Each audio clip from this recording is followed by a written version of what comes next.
நேற்றைக்கு மாலை வெஸ்ட் பெங்காலுடைய 2வது கட்ட வாக்குப்பதிவு முடிந்தவுடன் தமிழ்நாடு உட்பட எல்லா மாநிலங்களுக்குமான எக்ஸிட் போல் கருத்து கணிப்புகள் வர தொடங்கிவிட்டன. அடிப்படையில் இப்போ தேர்தலுக்கு முந்தைய கருத்து கணிப்புக்கும் எக்ஸிட் போல் கருத்து கணிப்புக்கும் பெரிய வேறுபாடு ஒன்றும் இல்லை. எக்ஸிட் போல் கருத்து கணிப்புன்னு முன்ன எதுக்காக இருந்துச்சுன்னா, மற்ற நேரங்களில் கேட்கும்போது கூட விருப்பப்பட்டவர்களை, ரொம்ப நாள் விருப்பப்பட்டவர்களை அப்படியெல்லாம் சொல்லுவாங்க. ஆனால் ஓட்டு போட்டுட்டு வந்தோன்னே யாருக்கு ஓட்டு போட்டோங்கிறது ஒரு பதில் தானே இருக்கு. சுட சுட பொய் சொல்லுவதற்கே வாய்ப்பில்லாத அக்யூரசி அதில் கிடைக்கும். 5 நிமிஷத்துக்குள்ள எடுக்கிறது, வாசல்லே வச்சு எடுக்கிறதுங்கிறது தான் அதனுடைய அடிப்படை. அதனால அதுக்கு அக்யூரசி கொஞ்சம் ஜாஸ்தி அப்படின்னு எல்லாரும் கருதினார்கள்.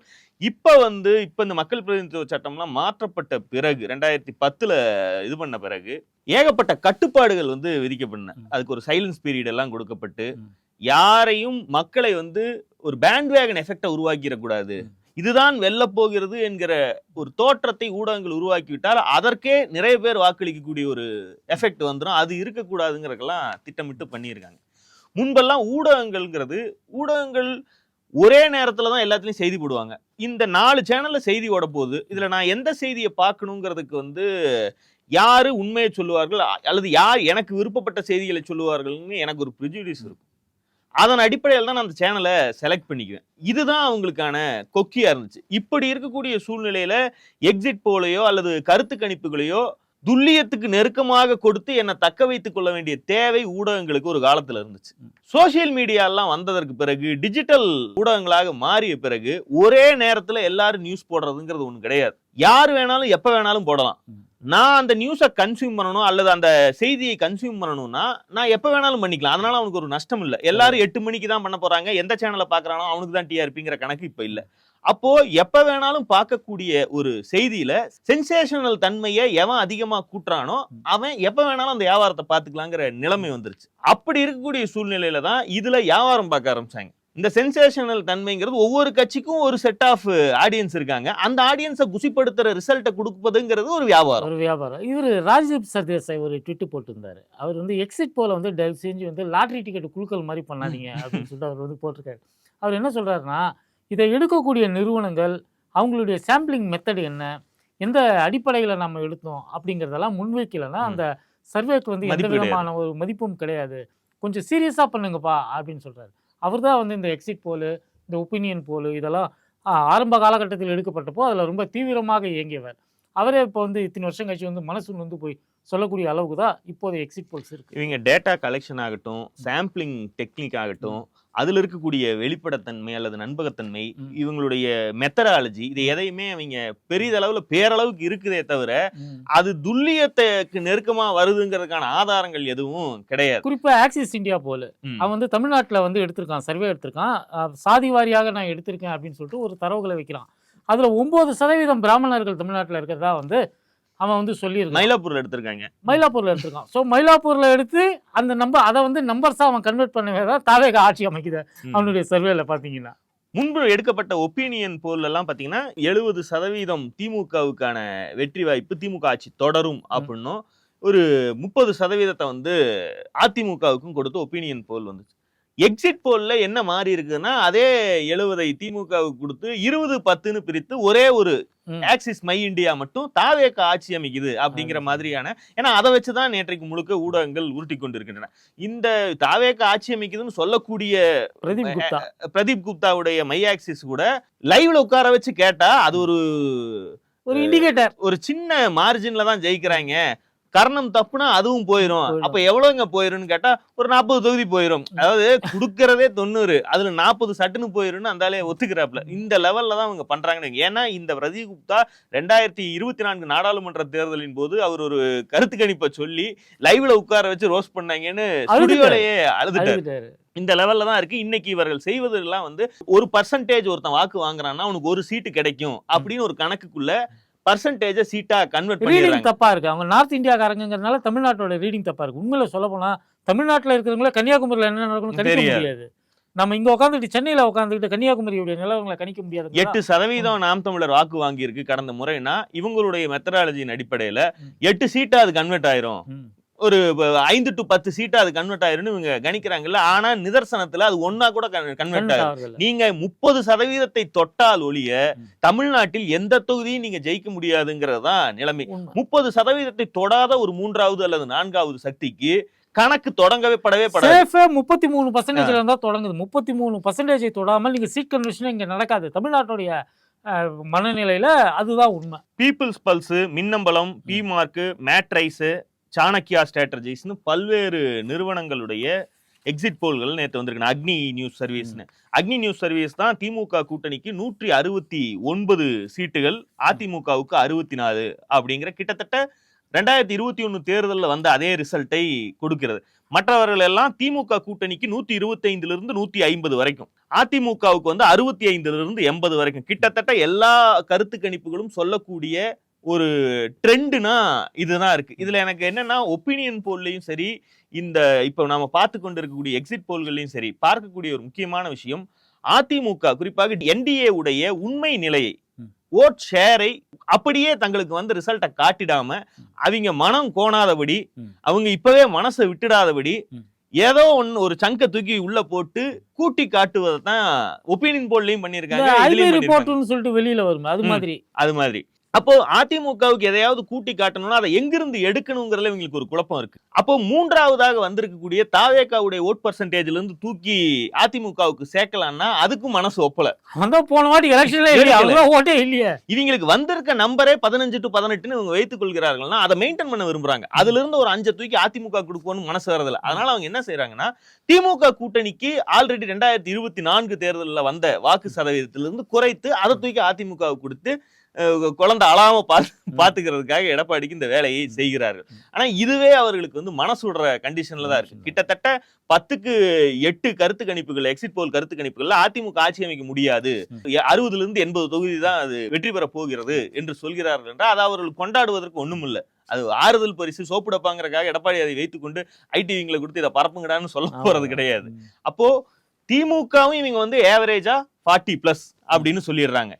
இதுவும் திமுக 40+ இவர்கள் சொல்லுவது உண்மை ஆகிறது என்று வைத்துக் கொண்டால், செகண்ட் பிளேஸுக்கான மார்ஜின்ங்கிறது 32 33 கிட்டத்தட்ட 10% இவர்கள் சொல்லுவது, இந்த இரண்டும் உண்மை ஆகிறது என்றால் இவங்க சொல்ற மாதிரி சீட் கன்வர்ஷன் இப்படி நடக்காது, லேண்ட்ஸ்லைடா போயிடும். 200க்கும் மேற்பட்ட அவங்க திமுகவுடைய தேர்தல் முழக்கமாகவே அவர்கள் ஆரம்பத்திலிருந்து வெல்வோம் 200 படைப்போம் வரலாறுன்னு சொன்னாங்களா, அது உண்மையாக இவங்க சொல்ற நம்பர் எல்லாம் உண்மையாக இருந்தால் அதை கிட்டத்தட்ட நீங்க ப்ரோ இன்கம்பன்சின்னு தான் சொல்லணும். ஆமா, 5 வருடம் ஆண்ட ஒரு கட்சி இப்படிப்பட்ட மாற்றத்துக்கான மகத்தான தலைவர்கள்லாம் சம்பந்தமே இல்லாம தமிழ்நாடு முழுக்க 2 வருஷமா மேடை ஏறி தீய சக்தி ஊழலாச்சின்னு எத்தனையோ குற்றச்சாட்டுகளை சொன்ன பிறகு இப்படி ஒரு மார்ஜின்ல அந்த சக்தி ஜெயிக்கிறது என்றால் அந்த சக்தி நீங்க என்ன சக்தி சொல்லுங்க, அது ப்ரோ இன்கம்பன்சியா தான் மாறும். இதெல்லாம் வைத்து பார்க்கும்போது இன்னும் ஒரிஜினல் நம்பர்ஸ் வரட்டும், அதுக்கப்புறம் இதை வைத்துக் கொண்டு பேசுவதற்கு ஒண்ணு இல்ல. 3%னாலே இங்க ஸ்வீப் 150+ வந்துரும். உங்களுக்கு உங்க ஆட்சி மாற்றத்துக்கு 1% போதுமானது தமிழ்நாட்டை பொறுத்த வரைக்கும். 2016 தேர்தல் எல்லாம் கூட அது கூட இல்ல, அது கூட கிடையாது.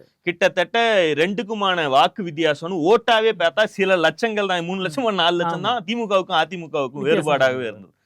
அப்படி இருக்கக்கூடிய சூழ்நிலையில இப்பவே ஒன்னு சொல்லி வைக்கணும், என்னன்னா இந்த தேர்தலுடைய வெற்றியோ தோல்வியோ அது திமுக தலைவருடைய, அதனுடைய முழு கிரெடிட்டும் அவருக்கு தான் போய் சேரும். அது வெற்றி பெற்றாலும் சரி தோற்றாலும் சரி. என்ன நடக்கும்னா, தேர்தல் முடிவுகள் வந்த பிறகு 5 ஆண்டுகள் ஆட்சி நடத்தி இந்தியாவில் பல்வேறு மாநிலங்களுக்கான முன்னோடி திட்டங்களை தமிழ்நாட்டில் உருவாக்கி அது இந்தியா முழுக்க பரவக்கூடிய ஒரு ஆட்சியை செய்திருக்கிறார். அவருக்கு மீண்டும் ஆட்சி தொடர்வதற்கு மக்கள் வாய்ப்பளிக்கிறார்கள் என்றால் அது அந்த ஆட்சிக்கான மதிப்பெண்ணாகவும் அந்த தலைவருக்கான அக்செப்டன்ஸ் ஆகும் செல்வாக்காகவும் தான் பார்க்கப்படும். இவர்கள் என்ன செய்வார்கள் என்றால், இவன் வந்தான், அதான் அதை பிரிச்சான், இதை கிழிச்சான், இதெல்லாம் நீ எப்ப சொல்லணும்னா வாக்குப்பதிவு முடிஞ்சிருச்சுல்ல, ஓட்டு என்றதுக்கு 10 நாள் 14 நாள் கேப் கொடுத்தாங்கல்ல, இந்த இடைப்பட்ட கேப்ல நீ சொல்லியிருக்கணும் ரிசல்ட் இப்படிதான் வரப்போகுது, இந்த ரிசல்ட்டுக்கு காரணம் விஜய் வந்தாப்புல தாவேக்கான ஒரு கட்சி ஆரம்பிச்சாப்புல, அவர் ஒரு சினிமா சூப்பர் ஸ்டார், அதனால அவர் பிரிச்சதுனால. இப்ப நீங்க எவனாவது ஒருத்தன் திமுக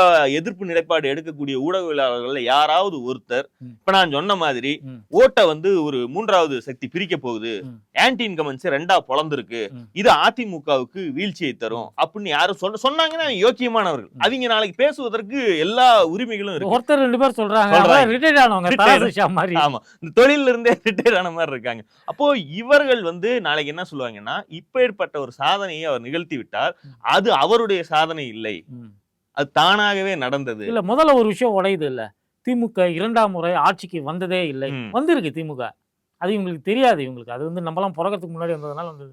அதை வந்து திரும்பி சொல்லிட்டு இருந்தாங்களே, அது உடையுது இல்ல, அதையே அவங்களால தாங்கிக்க முடியல. அவங்க அதுக்கு என்ன லாஜிக் வச்சிருக்காங்கன்னா, அது எம்ஜிஆருடைய செல்வாக்கால வெற்றி பெற்று விட்டது, கலைஞரிடம் கட்சி வந்ததற்கு பிறகு அது 2வது முறை வெற்றி பெறவில்லை அப்படின்னா அவர் கட்டங்களை உடைப்பதுல தான் இவர் வந்து வேற ஏதாவது ரெக்கார்டு இருந்தா சொல்லுங்கடா, போற வழியில உடைச்சுட்டு போறாங்கிற மாதிரி அவர் சொல்றாரு. அந்த கிரெடிட்டாவது கொடுக்கணும்ல. ஆமா, அதாவது கொடுக்கணும்ல. உண்மையிலே இந்த தேர்தல்ல திமுக தன்னுடைய வாக்கு வங்கியை தக்க வைத்து, ஏன்னா அவர்களுடைய வாக்கு வங்கிங்கிறது சமீபத்துல 41 இருந்து 50 வரைக்கும் தனிப்பட்ட முறையில் அதிகரித்திருக்கிறார்கள் நினைக்கிறேன். கோர் ஓட்டு அப்படின்னு சொல்றது வந்து நீங்க வந்து திமுக வந்து தேர்தலில் பாராளுமன்ற தேர்தல் 50% வாங்கி இருக்கிறது, 50% மேல வாங்கியிருக்கு, சட்டமன்ற தேர்தலில் 40% மேல வாங்கியிருக்கு அப்படின்லாம் சொல்றீங்க. ஆனா தனிப்பட்ட முறையில் அலையன்ஸா இல்லாம திமுகவுக்குன்னு ஒரு கோர் ஓட்ஸ் இருக்கும் இல்லையா, அது நமக்கு தெரியும் 30% குறைவுதான் 2 திராவிட கட்சிகளுக்குமே. அதுல அதிமுக தனக்கான கோர் ஓட்ஸை நீண்ட காலமாக மிக அதிகமான எண்ணிக்கையில் வைத்திருந்தது. இப்போ அந்த நிலைமை கிடையாது. அதிமுக எட்ட முடியாத ஒரு எண்ணிக்கையில வந்து திமுக தனக்கு மட்டுமேயான உதயசூரியனுக்கு மட்டுமேயான ஒரு செல்வாக்கான கோர் ஓட்டர்ஸை அதிகரித்து இருக்கிறது. திராவிட இயக்க ஆதரவு கோர் ஓட்டா அந்த வாக்காளர்களை அது கடந்த 10 வருடங்கள்ல மாற்றி வைத்துக் கொண்டிருக்கிறது. அப்போ உண்மையிலேயே திமுக இப்போது நாம் சொல்லக்கூடிய நம்பர் 40க்கும் மேற்பட்ட சதவீதத்தில் வாக்குகளை தக்க வைத்து இப்படி ஆன்டி இன்கமன்சின்னு இவங்க சொல்றதையெல்லாம் தாண்டி 2வது முறை ஆட்சிக்கு வருகிறது என்றால் அவரை, முதலமைச்சரை, அவருடைய செல்வாக்கை, அவருடைய வாக்கு வங்கியை எப்பேற்பட்ட சக்தியாலும் தொட முடியவில்லை. 2031 நீங்க டச் பண்ண முடியாதுங்கிறது இந்த ரிசல்ட்ல தெரிஞ்சிடும். அப்போ எதிரில் இருக்கக்கூடிய அதிமுக வைத்திருக்கிற, அதிமுகவுக்கு வருவதற்கு வாய்ப்பு இருந்த வாக்கு வங்கிகளை தான் அத்தனை பேரும் பங்கு போட்டுக் கொள்கிறார்கள் தான் இந்த எக்ஸிட் போல் ரிசல்ட் உண்மையானால் இதுல இருந்து தெரியக்கூடிய ட்ரெண்ட்ல இருந்து நம்ம புரிஞ்சுக்காரு. இது இதை விட பெட்டரான ரிசல்ட்டுக்கு தான் சீட் கன்வர்ஷன் ரேட்ல கொண்டு போகுங்கிறது கடந்த கால தேர்தல் எக்ஸிட் போல் முடிவுகளையும் ஆக்சுவல் ரிசல்ட்டையும் பார்த்தவர்களுக்கு தெரியும். இப்படி 8% வாங்கக்கூடிய 10% வாங்கக்கூடிய கட்சிகளுக்கு 5 சீட்டுகள் இருந்து 20 சீட்டுகள் வரைக்கும் கொடுக்குறாங்கன்னா இவங்க ஆசை கருத்து கணிப்பு நடத்தினா அதுல 4 முகங்களை போடணும். அந்த 4 முகங்களுக்கு கீழே 0ன்னு போட்டா அந்த முகத்தை ஏன் போட்டேன்னு ஒரு கேள்வி வரும். அதனால அந்த போட்டோவை போட்டு மில்க் பண்றதுக்காக கீழே ஒரு நம்பரை போடணுங்கிறதுக்காக இந்த மாதிரி சொச்ச 4, 5ன்னு சுவாகாக்கி இவனுங்க போட்டுக்கிட்டு இருக்கானுங்க. இல்ல, புது கட்சி தொடங்குறவங்களுக்கு நம்ம சொல்ல வேண்டிய ஒரு விஷயம் ஒன்று இருக்கு. அவங்க மனசு உடைஞ்சு போயிடக்கூடாது. இங்க வந்து டெபாசிட் இழக்கிறதுங்கிறது வந்து ரொம்ப கௌரவ குறைச்சலான ஒரு விஷயம் ஒண்ணும் இல்ல. அது வந்து 17% வாக்குகள் வாங்கினாதான் உங்களுக்கு டெபாசிட்டே கிடைக்கும். ஆர்கே நகர் தேர்தல் திமுகவே டெபாசிட், அதிமுக பலமுறை டெபாசிட் பறி கொடுத்திருக்கிறது. நீங்க பாத்தீங்கன்னா ஆர்கே நகர் தொகுதியில யார் வந்து திமுகவை டெபாசிட் எடுக்க வைத்து வெற்றி பெற்றவர் வந்து டிடிவி தினகரன். அவர் இடைத்தேர்தலில் வெற்றி பெறார்.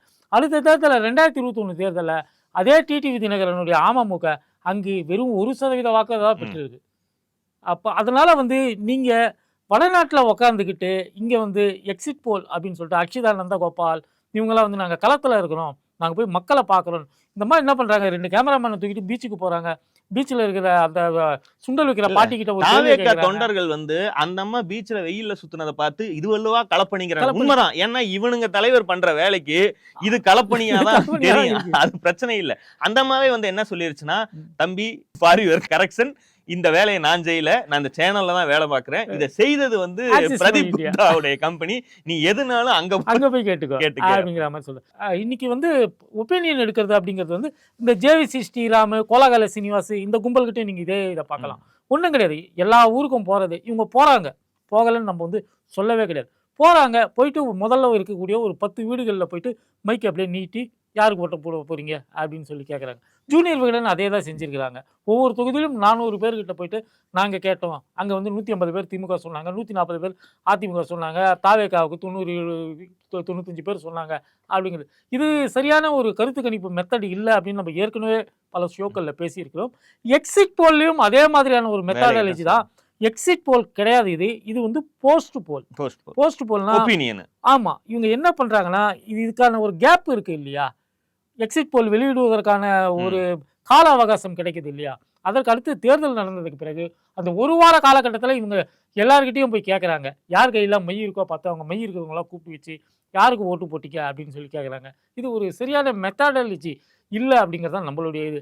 திமுக தான் ஜெயிக்க போகுதுன்னு சொல்லக்கூடிய ஒரு எக்ஸிட் போல கூட நாம் ஏற்றுக்க மாட்டோங்கிறதுக்கு காரணம் இதுதான். ஏன்னா 45,000 பேர்கிட்ட எடுக்கிறேன்னு இப்போ வந்திருக்கக்கூடிய எக்ஸிட் போல்களில் அதிக சாம்பிள் சைஸுங்கிறதே அதுதான். இந்த 45,000 என்பதே தமிழ்நாட்டில் 234 சட்டமன்ற தொகுதிகளையும் எடுத்து பார்த்தீங்கன்னா 4.5 கோடி வாக்காளர்கள்ல அது 0.08% வரும். இங்க இருக்கிறதுலே சிறிய தொகுதியான கீழ்வேலூர் கூட பாத்தீங்கன்னா ஒரு 1 லட்சம் 1.5 லட்சம் ஓட்டு இருக்கு. அப்படி பார்க்கும்போது நமக்கு வந்து ஒரு தொகுதியுடைய வாக்காளர் எண்ணிக்கை கூட எடுக்கப்படாத சாம்பிளிங்ஸை வச்சுக்கிட்டு தமிழ்நாடு முழுக்க இதுதான் ரிசல்ட் வரும் அப்படின்னு சொல்றது வந்து இது பண்ண முடியாது. ஆனா ஒரு இண்டிகேட்டரா இதை வந்து எடுத்துக்கலாம். நாம ஓட் ஷேர் இத்தனை பர்சன்டேஜ் இந்த கட்சிக்கு பிரதான கட்சிக்கு கிடைக்குது, அடுத்து வரக்கூடிய கட்சிக்கு இந்த பர்சன்டேஜ் கிடைக்குதுன்னா இதிலிருந்து மாற்றத்தை விரும்புகிறார்களா, தொடர போகிறதா, ட்ரெண்ட் என்ன, மக்களுடைய முதன்மை ப்ரிஃபரன்ஸா எந்த கட்சி இருக்குங்கிறதுக்கான ஒரு வாட தெரியும். அதை தவிர இதை பத்தி அதிமுகவும் பெருசா இதை அலட்டிக்க தேவையில்லை. திமுக தொண்டர்களுக்கும் வந்து ஆக்சுவல் ரிசல்ட் அவர் சொல்லியிருக்காப்லையே ராதன் பண்டிட் இன்னும் 109 மணி நேரத்தில் விஜய் முதலமைச்சர் ஆகிறார். அதே 109 மணி நேரத்துக்கு தான் எல்லாருக்கும். பாலாஜி ஹாசன் இன்னொரு ஜோசியர் அவர் வந்து சொல்லியிருக்கிறாரு, அவர் 175 சீட்டுக்கு மேல வந்து திமுக ஜெயிக்கும் அப்படின்னு சொல்லியிருக்காரு. அவர் சொல்லியிருக்கிறது எப்படின்னு பார்த்தீங்கன்னா, ஒரு நார்மலாக தமிழ்நாட்டு அரசியலில் இருக்கக்கூடியவர்களுக்கு என்ன ஒரு நல்ல அரசியல் அறிவு கொண்டவர்களுக்கு தெரியக்கூடிய ஒரு கணிப்பாக ஒரு ஜோசியங்கிற பேரில் அவர் வந்து தொடர்ச்சியாக சொல்லிட்டு இருக்காரு. 2018 வந்து அவர் சொல்லிட்டு இருக்கிறாரு. ஆனால் ஷெல்வி போன்ற ஜோசியர்கள் எல்லாமே வந்து ரஜினி முதல்வர் ஆகாவிட்டால் நான் ஜோசிய தொழிலையே விட்டுருவேன் அப்படின்னு 2019 சொன்ன ஆள் 2021 அதே மாதிரி ஒரு கணிப்பை சொன்னார். எந்த கணிப்புமே ஜெயிக்கல. திரும்ப திரும்ப இன்னமும் யூடியூப் ஊடகங்கள் அவங்கள கூப்பிட்டு பேசிட்டு இருக்கு. அட்லீஸ்ட் வந்து இந்த மாதிரி வந்து நான் ஊரா போய் மைக்கை நீட்டி கணிப்பு எடுத்தேன் அப்படின்னு சொல்றவங்களை கூப்பிட்டு பேசுறத கூட நம்ம புரிஞ்சிக்க முடியுது. இந்த ஜோசியர்களை கூப்பிட்டு பேசுறாங்க. எனக்கு தெரிந்து கடந்த 15-20 வருடங்கள்ல ஜோசியக்காரர்களுடைய வார்த்தைகளுக்கு இவ்வளவு மதிப்பு கிடைத்த முதல் தேர்தலா ஜெயலலிதா இருந்தப்ப கூட நம்பூதிரிகளுக்கு ஜோசியக்காரனுக்கு பில்லி சூனியம் வைக்கிறவனுக்குலாம் இவ்வளவு மரியாதை இருந்தது இல்ல. விஜயுடைய வரவால ஏன்னா அவங்க கட்சியில தான் வந்து ஜோசியக்காரனுக்கு போஸ்டிங் போட்டு வச்சிருக்காங்க. ஏங்க அவரோட கார்ல புசியானந்த கூட ஏத்த மாட்டாரு, ஏத்திட்டு போனார்ல. எனவே ஜோசியக்காரர்களுக்கான காலம் இது.